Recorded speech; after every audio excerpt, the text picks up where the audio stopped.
What do you All skip? right. We are in our virtual headspace right now, GTA, and our entertainment zone. We've watched another movie, and hopefully you're here listening again as well. Um, Absolute Shenema has watched a movie called Living in Oblivion, and it was picked by Mr. Dabney. I enjoyed it, of course. It's hard to disappoint me. I like the ride anyway, but I'll let Dabney kind of introduce the movie. But first, we have go ahead and sound off, Dabney. Hello, Hello there. hello. Louis is here as well. Hey, Louie. We have Woodster, Woody, Hello, hello. and also Goose, Pure Gold, as well. Howdy, partners. And yep, I like to do that because it actually helps me check everybody's mic just to be sure. But Dabney, I like this movie, man. It was all black and white, and it didn't offend me. I'm pleased to hear that. I'm Not glad all you black and enjoyed white, it. Okay, I thought I got a weird copy. Not all. No, you guys, no. It Turn the was, disc over. Yes. It was, well, if I explain the origin story of the film, the black and white may make some sense. Tell us why you picked it first. I would happily tell you why I picked this. So, movie came out in 1995. In 1995, Dabney Dundee was a recent graduate. And that's you, you're Dabney Dundee. That's me, of not quite film school, but I had studied film in school with being an aspiring director. I saw this film that year, actually, if you'll indulge me a little, in winter of 1995, I was at Sundance Film Festival, where this film premiered and won the Waldo Salt Screenwriting Award. Right. I was online for a movie at the Egyptian Theater. I saw this guy, a filmmaker, giving an interview to a journalist right on the sidewalk. He was like exactly what you want an indie filmmaker to look like. He was black leather jacket, black jeans, big swoop of black hair, and waving a cigarette around menacingly. And that was Tom DiCillo, who made this film. I picked it ultimately because it tells a great story about the sorrows and joys of making films, the compromises and struggles, what it takes to actually, squeeze a little bit of art into the can. I think he did this amazing job with it, and at the time, it was, of course, as you can imagine, very resonant to somebody who had been on a few film sets and hoped to do more. It was very well received, as I said, at Sundance, because, of course, there was a big audience of other filmmakers.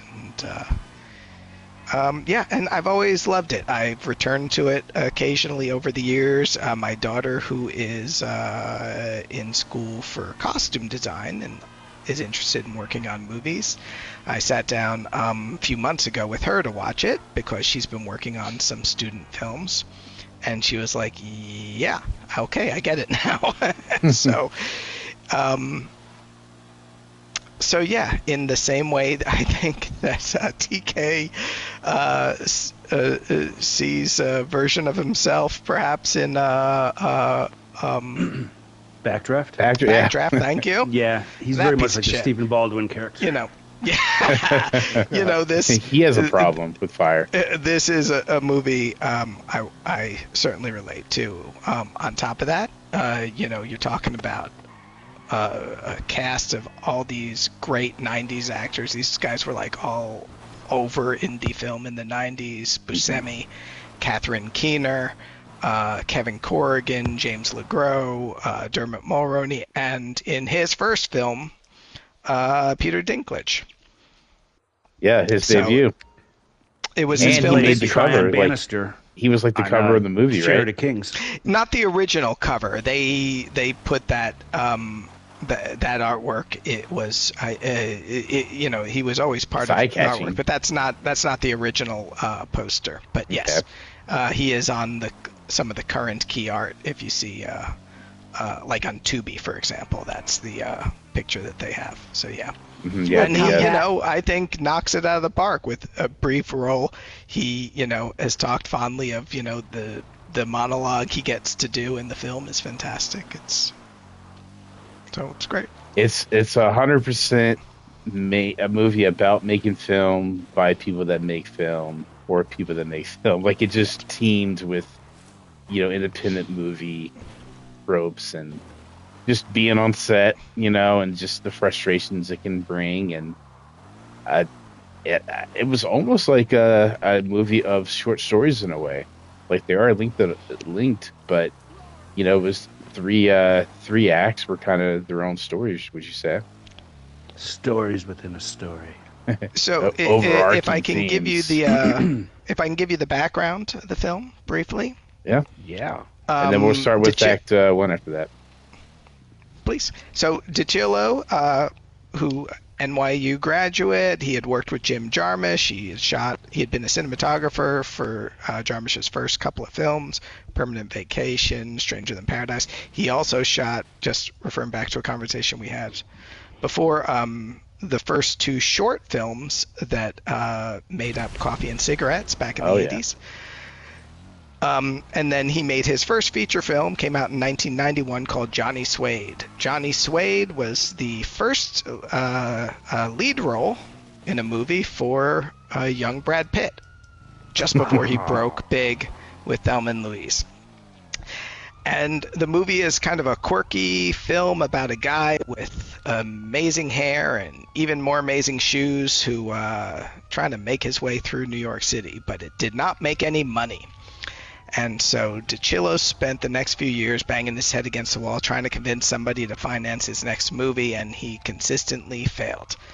And out of frustration and boredom, he said, I'm going to make a short film. Well, at a party one time, somebody says to him, man, filmmaking must be so much fun. And he said, no, it's terrible. He says, you have to deal with all this bullshit. And he just went through a litany of woes. He says, just in the hopes of capturing one little good thing. And as he finished up his rant, he said, I think I know what my movie's going to be. And he proceeded to write a short film, which he made, and which would be about 25 minutes.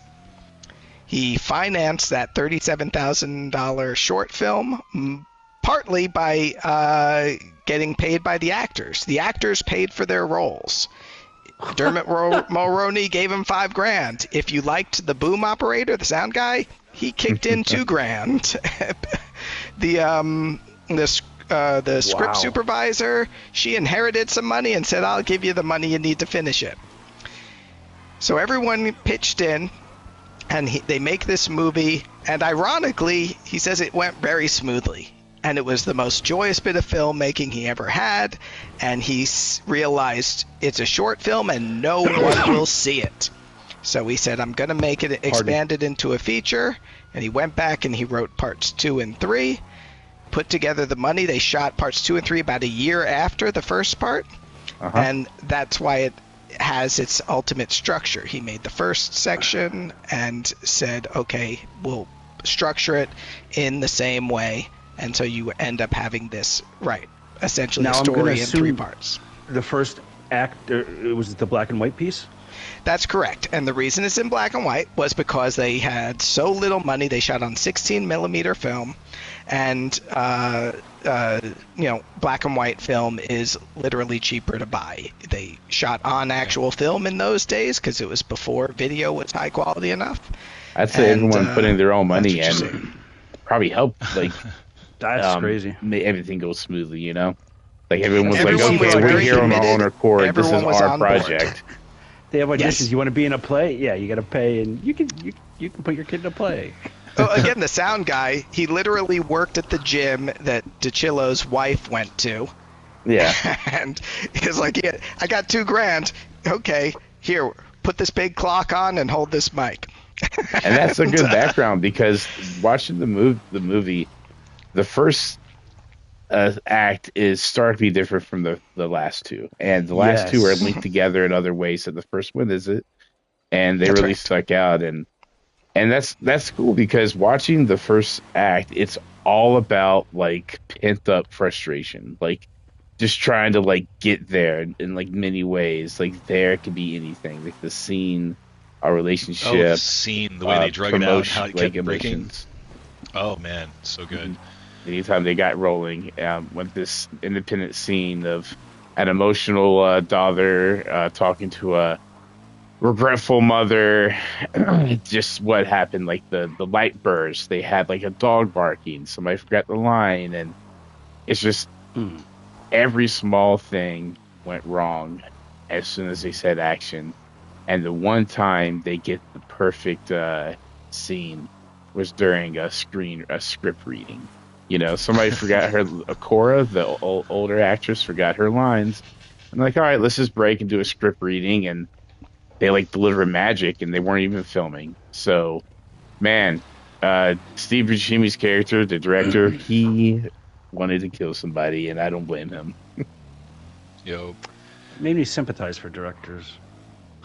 Yeah, they gotta Great. manage a lot. They're managers. Yeah. It is, yeah.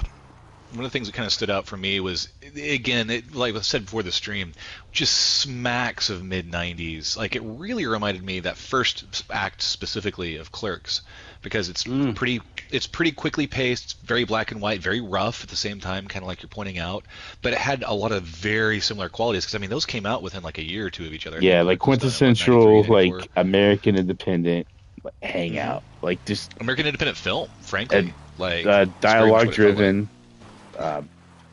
Maybe Yeah. they have like 5 different settings they film in, if that.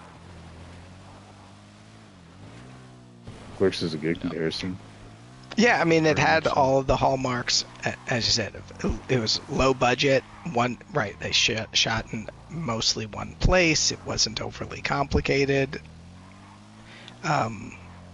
Again, it had that just look a little bit of overacting shooting. in it, just for funsies. Yeah, they were experimenting. I'm going to show my chops.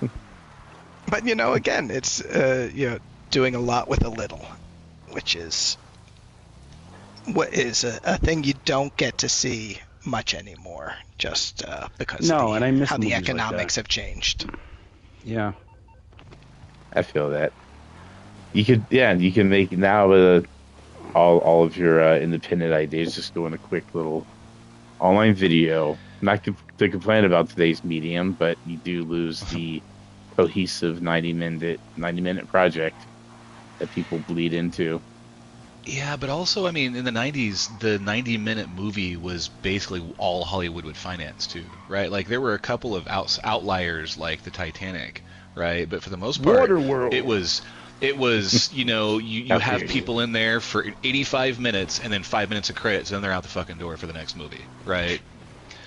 Yeah, it's interesting. The international, not to get too in the weeds of this, but yeah, my understanding is that the international markets really changed the length of movies in that, for whatever reason, there was more of a demand for these longer, 2-hour films for international markets.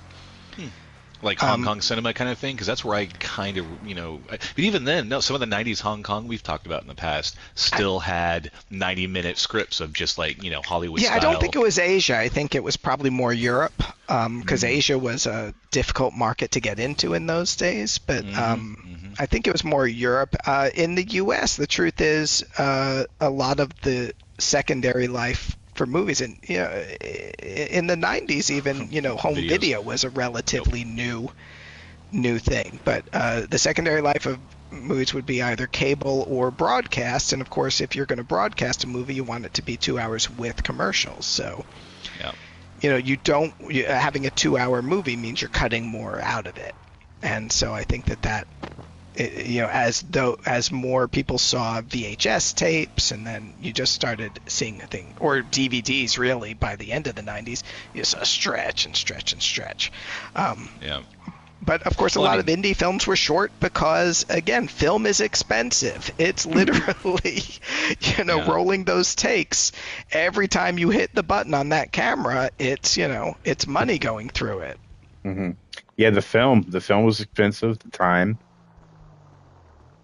Yeah. Well, and I don't feel like that's changed Craft much today. I services. mean, granted, the medium has changed a bit, right? But it's not like it's gotten completely different. I mean, the actor's time, the equipment costs, all those things add up very quickly when you're doing stuff like this. I've actually been looking at Right. like call sheets they've been posting on Reddit recently, and it's been real interesting seeing how like the producers organize scene shots and all the extras and all the like personnel when their call time was and all that. And it's like again just kind of Yeah, the looking into the logistics world of of it. Hollywood and the logistics of it's been real interesting lately. Yeah, I mean, but the days are very expensive these days. But what I mean is, in those days, when you're making an indie film, particularly, literally just the moment between when you say roll camera and you say cut. I mean, there are whole films that were filmed on what are called short ends. Have you heard that term? No. Tell Okay. us. So when you roll, so film comes in a fixed, reel, and it's I forget how many minutes like a reel of film is, but Like 12 terabytes. Sorry. But well, so say you've got, you have a scene and it's going to take, 2 minutes of rolling, and you now have a minute and a half left in the camera. You have to go ahead and change the reel because you're going to run out, right? You don't want to waste film not being able to get the whole take. So you cut it and you box it up and you put it aside, and it's called a short end. And there used to be a marketplace for buying those short ends for indie films, and they would buy these short ends, and they would just have lots of short scenes, and that's how they, when you were very, very low budget, that's how some films were literally made, where it's like, we cannot have a shot that's longer than a minute and a half because that's the longest piece of film we have. Now, isn't that where the term "for real" came from originally? That is, yes, it is for real. Exactly. Thank you I for suspected as much. acknowledgement.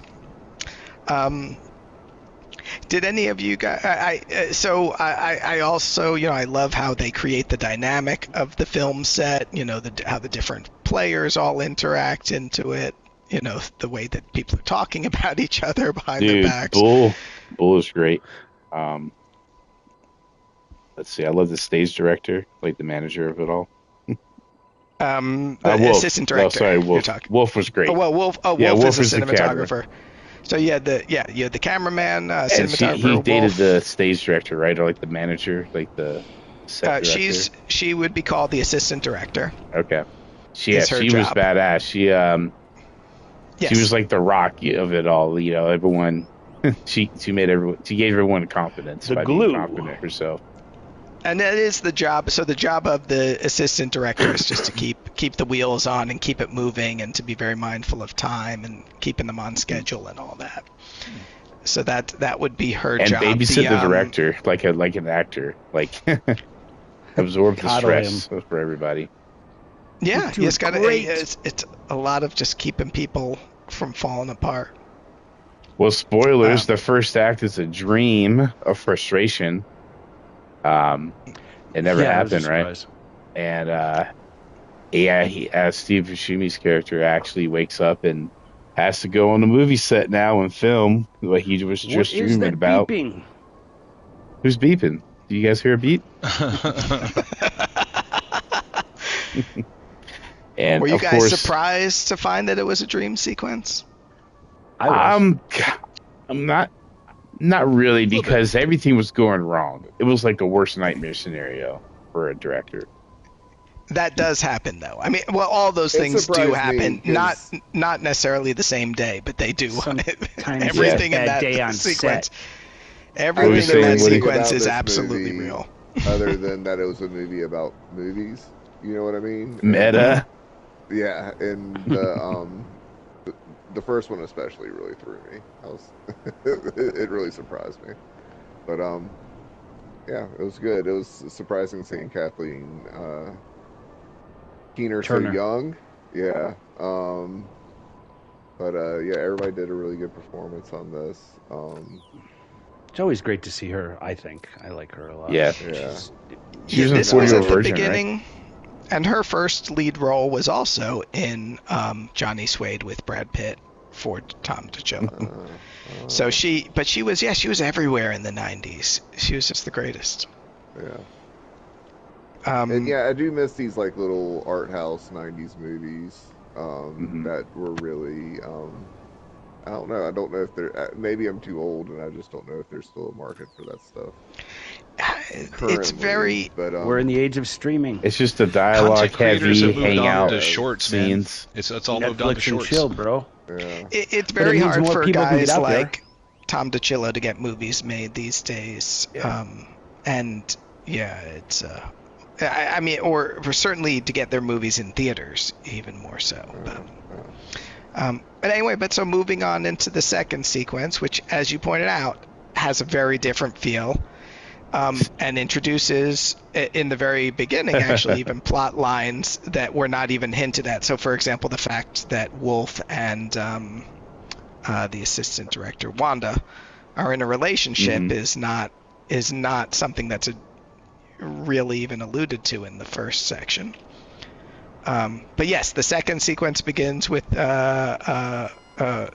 maybe real life with Catherine introduces some new characters, introduces Chad Palomino. Yeah, Mr. Chad, who Great name. wakes Chad up sleeping Palomino. with the actress, and he actually got Yes. denied, right? She's like, "Look, dude, like it was just sex." Like, So see that's ya. the thing, yeah. Like, and and, he's like, uh, "Okay," and fine. And we introduce a plot line of that Wanda has agreed to go to a jazz club with Chad that evening, and Wolf is jealous. So we introduce these other plot points that are a little bit more character expansive than the first section. Just another thing. Brad Pitt was supposed to play Chad Palomino. Mm-hmm. He had agreed to do it. You can pretty much imagine him in the role. Yeah. Right? But unfortunately, because by then his career had really taken off, he had to go and do press for whatever was runs like- through it. He had to get That's paid what for it a was. movie instead of paying to be in a movie. Like 95 was when he exploded roughly, because there was like 2 or 3 movies that all came out right there in a row that were all huge for him. Yeah, he so 91 when Cool Johnny World. Suede came out, he also did Thelma and Louise, and right. It all Louise. started rolling, and so by 95 he was working with Robert Redford. So Legends of the Fall. A river runs Legends through of it. the- I was Two trying to different remember that movies. one. But not Yeah. really. But so unfortunately it meant he couldn't be in this, and the story goes that they were telling Catherine Keener on the phone that Brad wasn't going to be doing it. She was at her bar. She looked out the window and she saw James LeGros, who she knew, walking by, and leaned down and said, "Hey James, you want to be in a movie?" That's pretty great. He fell a little flat for me, to be honest. I feel like they could have Oh, cast sure. it better than him. But that's a minor complaint. I He feel like, got though, on my nerves, dumb but I think he was California- supposed to. He seemed really superficial. He was very Californian, yeah. Good point. He was very like dumb California blonde dude, like Yeah. beach dude, and He he was- played I that did it really for well. Yeah. and I he, think right. That's what he was going for. He was going for a bad actor. Yep. He was. Brava. I mean, frankly, he was going for. Yeah, he was trying to be.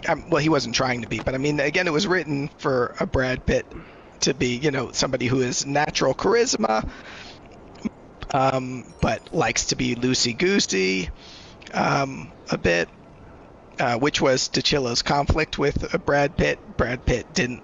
Like to improvise and riff on the lines a bit, and he liked to put in "man" and stuff like that. And DiCillo's like, "I wrote every fucking word in the script. Please do it the way I wrote it." Say the lines So- like I wrote them. But you get shit like the eye patch and him just doing all this crazy shit. You Yeah, really do I get to feel see, it. by the way, in this segment, the way that a director has to be full of shit. Mhm. They have to go to one person and tell them, "No, you're the most talented person ever." Then they have to go to the other person and say, "No, that guy's terrible." The whole back and forth of blaming, of like, I agree with you. Whatever you say is absolutely right. I need your you to feelings help are me. valid. I need you to save me. It's you who's really carrying this picture, It's obviously you're the star here. I'm yeah, just Act the 2 director. did follow the theme of like the general frustrations, but this time it's like you got to deal with everybody's emotions and egos and relationships. That's what this act really hammered in on. Just tiptoeing around people's like real life and how they bring shit on the set, but you still need to work. And even the director was having a thing with the actress, and I was gonna say workplace relationships. That was a big moral in Acts 2 and 3. Mm-hmm.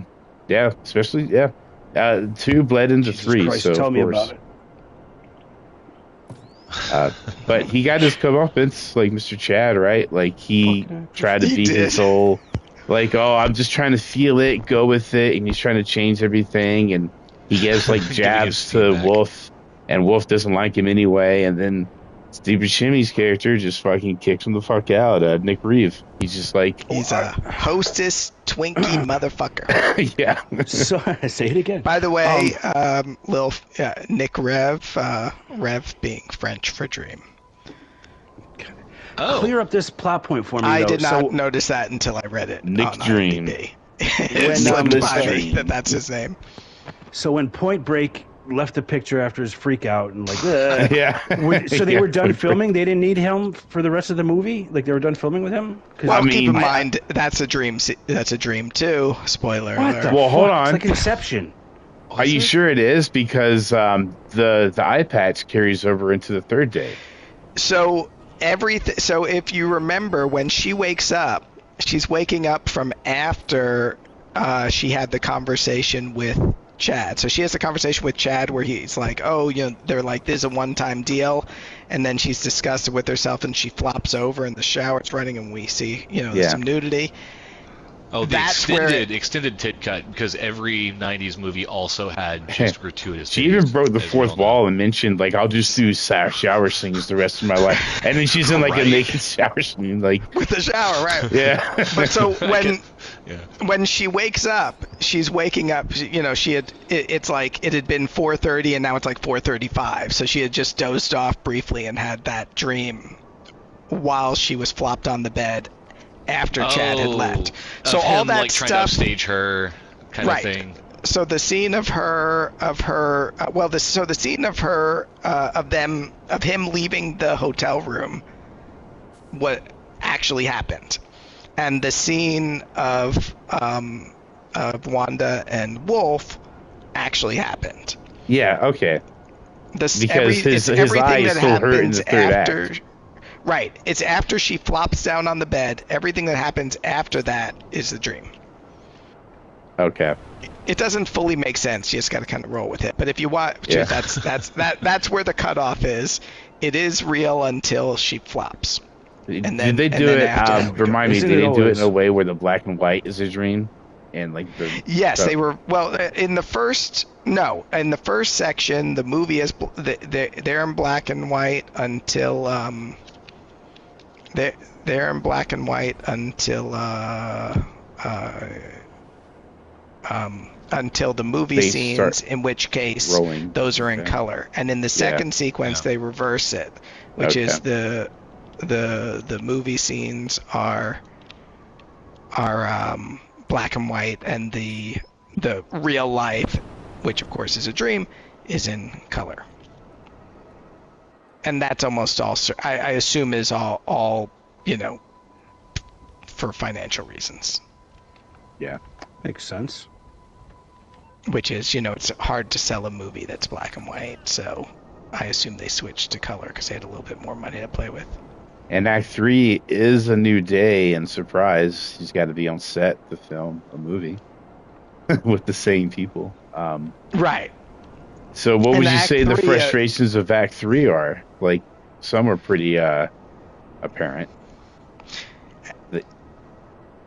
Well, I mean, the continuing, and the Act 3, which of course is not a dream, but is a dream. They're shooting a dream sequence. Whoa. Inverse, Yeah, which I bro. thought was pretty great. Yeah. But I mean, that's the joke. Is okay. We had 2 dream sequences. Now we're real, but but what they're shooting is the dream sequence. Yeah. But yes, it continues on to the insanity of it all. And the incomparable Peter Dinklage showing up and like chewing on scenery for fun. Giving one of the greatest monologues also of all time. That him laying him out for that sequence, but also the whole thing with the T-160, 1985. That's my other favorite part. So I will say, Plow in chat mentioned that, the fact about Buscemi, he was a volunteer firefighter, and he picked it up again after 9/11. And dude, I'm looking at Buscemi in this movie, like he's so scrawny, like he can barely carry like the tank on his back.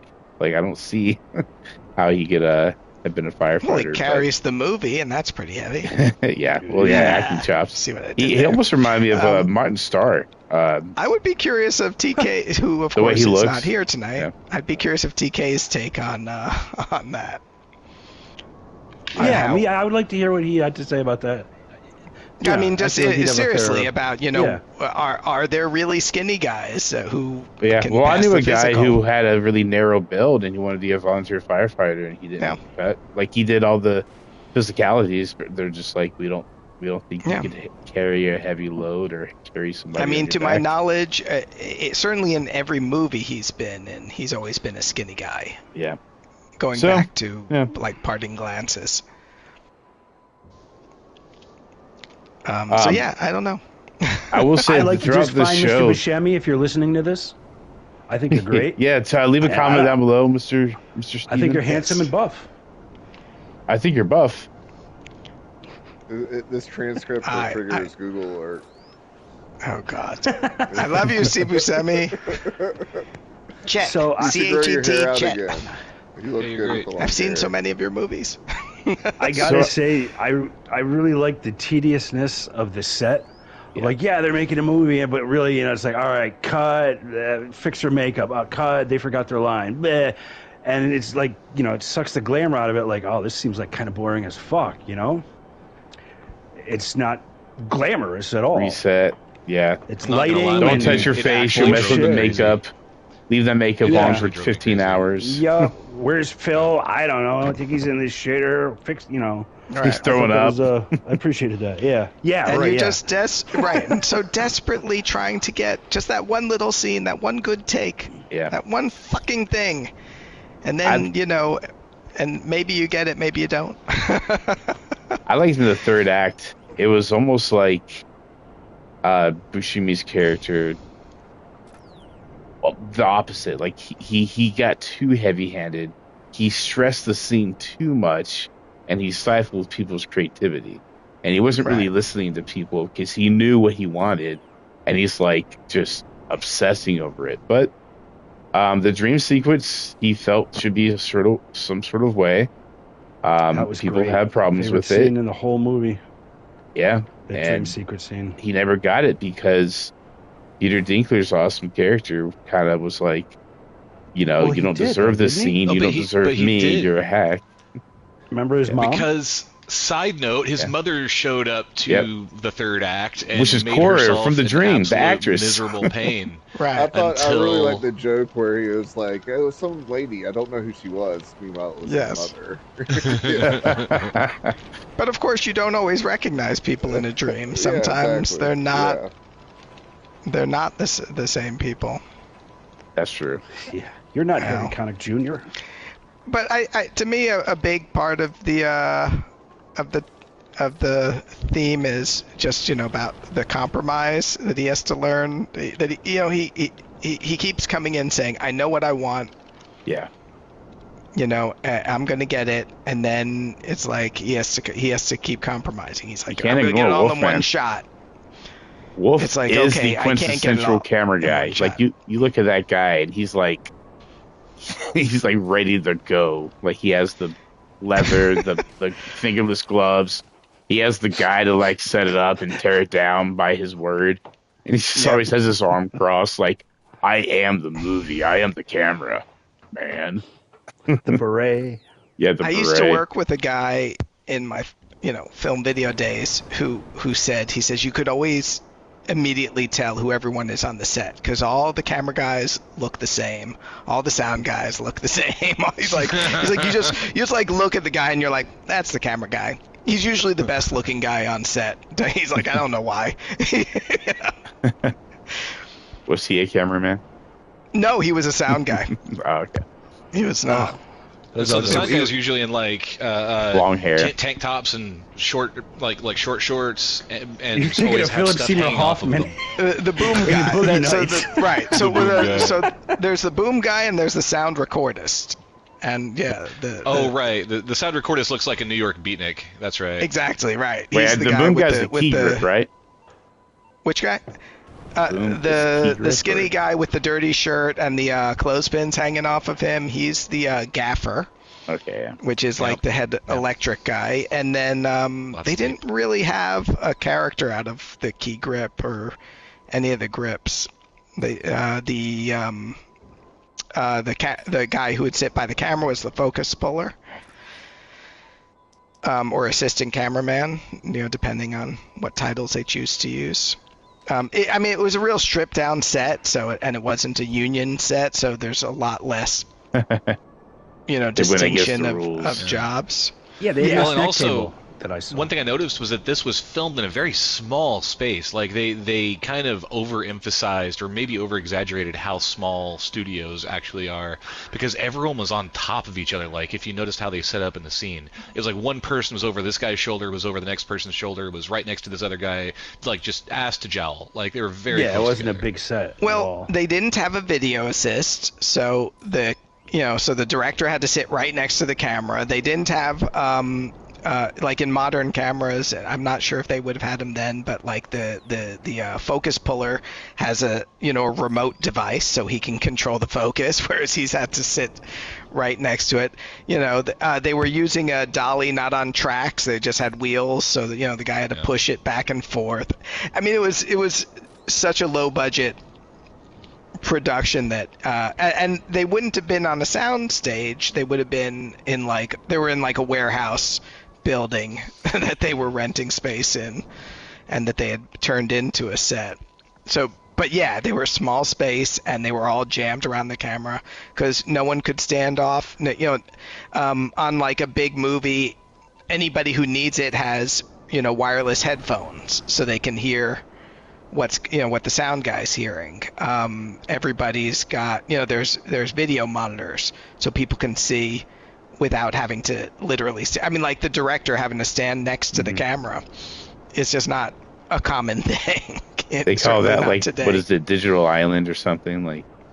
Video Village. Video Village, yeah. When they're all they have their own coffee cups and monitors and seats, and they're just yelling out instructions. Yeah. Yeah, unlike the big films where they have multiple cameras, the director will sit there so he can see everything at once, and he'll just have a microphone, and there's speakers, so he can give the actors direction through a microphone, unlike a big action movie or something. But even on a smaller one, they'll have like a little, monitor, so they can just see what's actually coming out of the camera as opposed to, standing next to it. Because like he would have to ask him, "Hey, did you get that?" He would be able to actually see it on a bigger budget movie. Yeah, I think it was cool how he just put his mom on set, and the whole day, he's like, "Is this a dream?" Like after my experience, like this has got to be a dream, right? The mom's here, Yeah, she's it's a talking bit loopy. surreal. Yeah, But she's clear as a bell when the camera's rolling. It's time to Yeah, go. so let's get to it. And like she it nailed all, it. like this movie She nailed kind of it. crescendos into like the dream sequence. Like the director Buscemi, Mike, what's his name, Mike Reeve or Nick. Nick Reeve. He Nick tells Reeve, like Wolf, like fine, let's just do it your way. Like we lost the Tito, and let's just put let's just Not do it Toto. somehow. And he's losing. He's kind of like, let's go home. But then his mom's like Saves the day. yeah, his mom becomes the character that weirdly comes in the room, and grabs the apple, walks around the bride, and laughs like a dream. And it was supposed to be Peter Dinklage's part, but his mom just manned up and did it for him, and it was the perfect shot. And Wolf's freehand camera suggestion saved the day, and it's and she added to the scene. Yeah, it's almost like you could do a movie, you can have the way you think it's going to go. Is it actually good? Well, everyone's happy. That doesn't mean he was making a good movie. Well, you got to watch the sequel. Yeah. See if they kind of leave it up to us. The award for the best film by any human ever. Well, how about what they conveyed as being good was this sense of accomplishment and being together. Yes. Like, oh, we finally did it. Despite the frustrations, like, we finished a project together. Thank you, guys. And people were related. Which, again, is a very true experience on a film, is that there's so many elements that are out of your control. And then, the next month you get fucking reamed in the newspaper because your project sucked. Oh, well. Like, but you had fun. Well, I mean, but it really is just trying to, everything is always the reality is everything's against you. And so you just have to, particularly when you have no money, because you can solve so many problems with money in films. But otherwise, you're just trying to so when I made my short film, we got on set, everyone's in position. We were ready. The guy had loaded the camera. We were shooting 16 millimeter. We had done our run-throughs. We were ready to go. And we're like, okay, let's shoot some film. And the guy hits the button and the camera goes, and I'm like, to crank it up like is it supposed to sound like old that? Ford? And I'm like, is that supposed to sound like that? And because we're all students, we're like, I don't know. And I turn to the sound guy. I say, are you hearing that? And he's like, yeah. And I'm like, this is going to be a problem. Does anyone know what to do? Nope. So we had to figure out, okay, what do you do now? Because get a new camera. I mean, we're here, everyone's here. All the money's been spent. We're sitting here. We're, the actors are in the bed. We're trying to get the first shot of the movie. Yeah. And and we're like, and so the camera guy takes the camera. He's like, let me see if I can figure. He tries to adjust some stuff, and he comes back and he turns it on again. He goes. Anyway. So yeah, you just try to kind of figure out. I had a little powwow with a couple of people, and we finally decided, well, hopefully we'll fix it in post. And we shot the film. That's hilarious. Well, what did you just had extra noise you had to bleep out, or? No, so I took it. Ultimately, I took the sound to a professional. And I said, we had some problem with camera noise. He goes, oh, we can probably fix that. And then he puts on the tapes, and he goes, we can't fix that.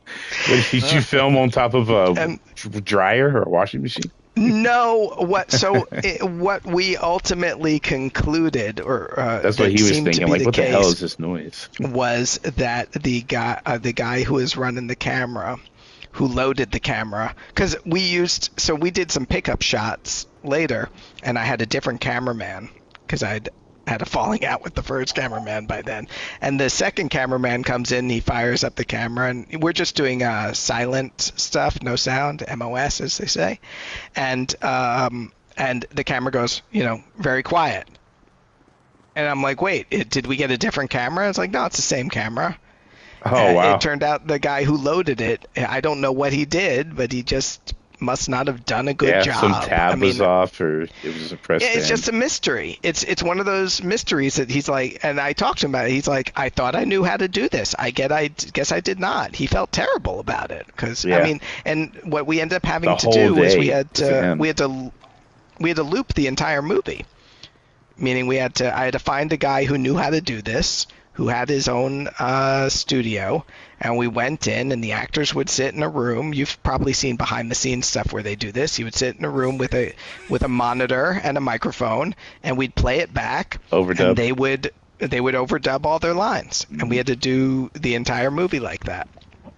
There's no way around it. it's apparent in a lot of older films. You can kind of notice it, but that's In all those Hong Kong movies, by the way, everything is even on the Chinese language. Everything is because they don't shoot with sound. They don't even bother. That's interesting.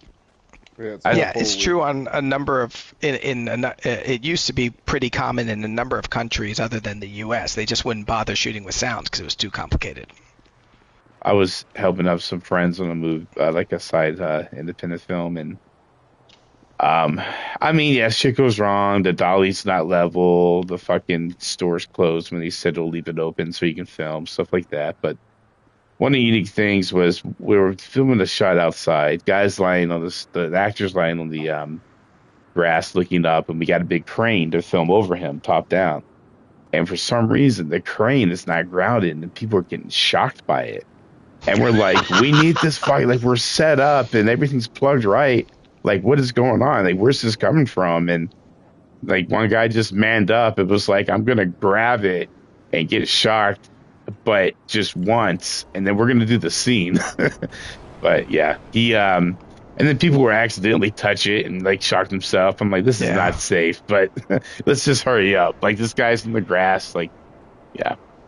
Yeah, it's one of those things 'cause you just don't know what to do, and there's a lot at stake. The stakes feel very high, and you just don't have the option to just come back and high tension, like you were losing daylight kind of thing. Yeah. Like well, I'm not going to balance this prop like this ever again. Get the shot. Yep.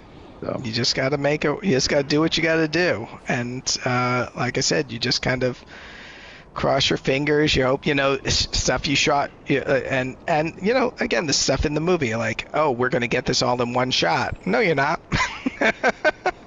You may want to, but the universe isn't gonna comply. And sometimes a piece of equipment goes out and you don't have a replacement, and you just have to kind of like rethink. And that scene with getting the room tone is so true. Because everyone's like so excited, and they're like, "Let's pack up," and the sound guy's like, yeah, shut up." Right. I loved how it went into each of their psyches for that scene. Had that little fantasy moment, what they were thinking about. Now, just for anyone listening who doesn't know what room tone is, when you shoot, you literally record you record the room with all the people and all the equipment in it, because every room has a unique sound. And this way, when you're editing, you're able to put that in there as a way to so the sound doesn't go, because a quiet room isn't actually silent. Yeah, and if you edit audio, it would sound clippy if it went completely silent. That's right. To your audio completely silent. And so anytime you finish a shoot, you record 30 seconds of room tone, and everyone just has to stand there because no one can leave because you need all those bodies in there. Everyone just stands there quietly in their own thoughts, which of course. And you just record the pressure and like the air, the way it moves, and you're getting the air conditioner, the white noise. Two rooms down. You're getting the electrical hums. Right. You're just getting the birds. There's maybe. just all sorts of very subtle sounds that are in any space you're in that you don't notice because your brain focuses them out. But when you're editing, right? If you just when you're editing, if you sometimes have to cut the sound to avoid like if a dog barks, you cut the sound out. But if it goes dead silent, it's not good. So you can put the room tone in. Yeah. Oh, okay. That's cool. That's what that's for. It's just to cover, or if you're editing and so you cut to a reverse shot and you want to cut out the line where the person flubs a line, you can just lay in room. If you want to stretch out a scene and make it take longer, any of those things, you just need to have silence that sounds like the background. Yeah, and some people because if you don't have it, it's noticeable. Yes, when you don't have it, it will be noticeable. It will cause problems. Mm-hmm. And even some people like to get sound on set just from the lav, like just from the mic or just from like the boom, like above their head, like, and then they just paste in the audio that way. So you do need like a baseline, like background noise to work on. Right. But yes, I'm glad you brought that scene up. That's always been one of my favorite scenes, just showing all the different people. It's a good scene.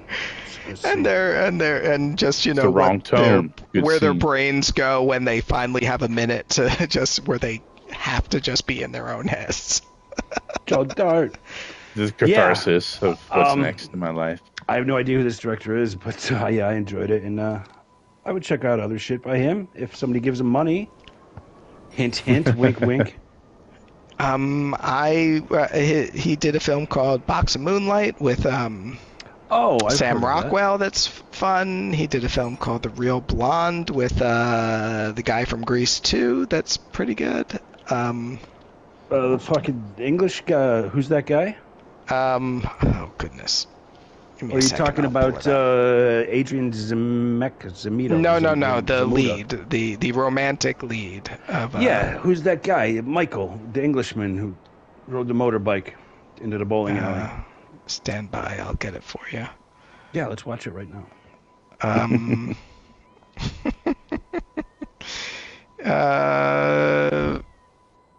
Maxwell Caulfield Yeah, from Empire Records fame.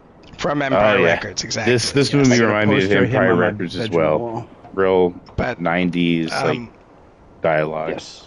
Good shit. Box of Moonlight was the film he did after this, which I think is is probably like his second best movie of the ones I've seen. I haven't seen all of his films. Like a lot of 90s independent films, he ended up doing, a fair share of episodic television. In fact, if you were to make a list of 90s indie film directors who were, the hot thing for a moment, so many of them, their credits will be, an episode of Law and Order, an episode of, in this case, he did an episode of Monk, he did an episode of The Good Wife. Everybody was on Law and Order. Yes, well, if you're in New York, ER. you do Law and Order. It's a must. just how it is. It's a must. If somebody watches this movie, I'd say definitely, and you like it, that's important. You watch it and you like it, then check out Empire Records, Clerks, Coffee and Cigarettes. Apocalypse Now. Well, everyone Yeah. should check out Apocalypse Now, no matter what they like about anything else. Passion of the Christ, like all of them really fall in line. Richard Linklater, and what's his Absolutely. name, Jim Jarmusch. Jarmusch. Yeah, all of them are like really solid, just artsy filmmakers without being cheesy. Like they're the real deal. Yeah. I like the suggestion. Thank you. It's cool you got to see him at the debut. That's a nice little thing. Didn't know you went to Sundance. Nobody told me that. I guess. The bright idea that my brother and I had is, hey, if we go to Sundance, maybe we can talk to people and network, and then that'll somehow help us have careers. Did it work out? No. Yeah, if you suck at networking, you almost need to give up. You got to have that one person that's like a social butterfly, My brother was the social butterfly. I was the surly, serious one, so I was absolutely useless. My brother was good at, making friends, but I You should make a mean, movie about your brother. the I film would watch people it. are their own kind of thing, and so no, we did not have any success in networking or expanding our opportunities from going to Sundance. But hey, I got to be cold, so that was nice. Yeah, you got a Went to good story. Sundance, Don't bitch. man. I mean, yeah. It is actually a good story, and That's a I great do story. remember telling people about Tom DiCillo because I was just like, man, this guy's like the indiest indie guy Yeah. I've ever seen. He's He the was just hipster's like, I mean, hipster he's before just waving his hipsterism. cigarette around, and the woman's asking him, holding out her little recorder, and he's telling war stories about like after how things went after Johnny Suede, because nothing good came after Johnny Suede just dealt with a bunch of assholes, and she's Double like, whammy. oh, would you like to tell us who you dealt with? And he's like, I'm not naming names. You think I'm crazy? And I was just like, man, this guy is like, I was like, he's, fucking the textbook of what an indie I mean, shit, we filmmaker. probably could have had him on this thing. He might have been able to these days. You know, he's like I said, he's not. If you look at his IMDb page, it's not been super busy for the last few years, unfortunately. His last couple of features were, I don't think, did any business. So it's tough out there for these guys. They really, I mean, you know, there's a handful of these guys who, Richard Linklater obviously is still a well-regarded name. Tarantino. Who? Look, I only agreed to do this movie because I heard you were tight with Tarantino. Yes, that was a great line. Oh, That's great. yeah, that guy. I wanted to punch him, but he did a good job. You hostess Twinkie motherfucker. Does anyone have any other final words about this movie? It was an art house feel. I was just joking. Deliverance. I just want to say I'm so pleased you guys all enjoyed it. Yeah. It was a good pick. I'm surprised I didn't. We're not seen this uncomfortable before. swine. What's up? But yeah, thanks. That was some good shit. Yeah. It was I surprisingly enjoyed it. Never good. heard of it. Never seen it. Yeah, I'll return to this at some later date. And be like, oh yeah, time to watch that again. Yeah, and then now when I see Dinklage in that baby blue top hat, I'll know what it came from. Yeah. Yeah, every time I see Byron Bannister, I'll be like, oh, I remember you.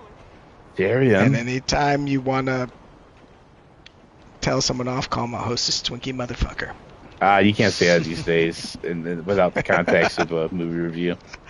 But everyone, thanks for joining again. I enjoy watching movies and everyone's insights. I learn things, and I can express myself like a Neanderthal that learned about emotions. So we'll watch another Shenema. movie, and spoilers, I think it's Louis.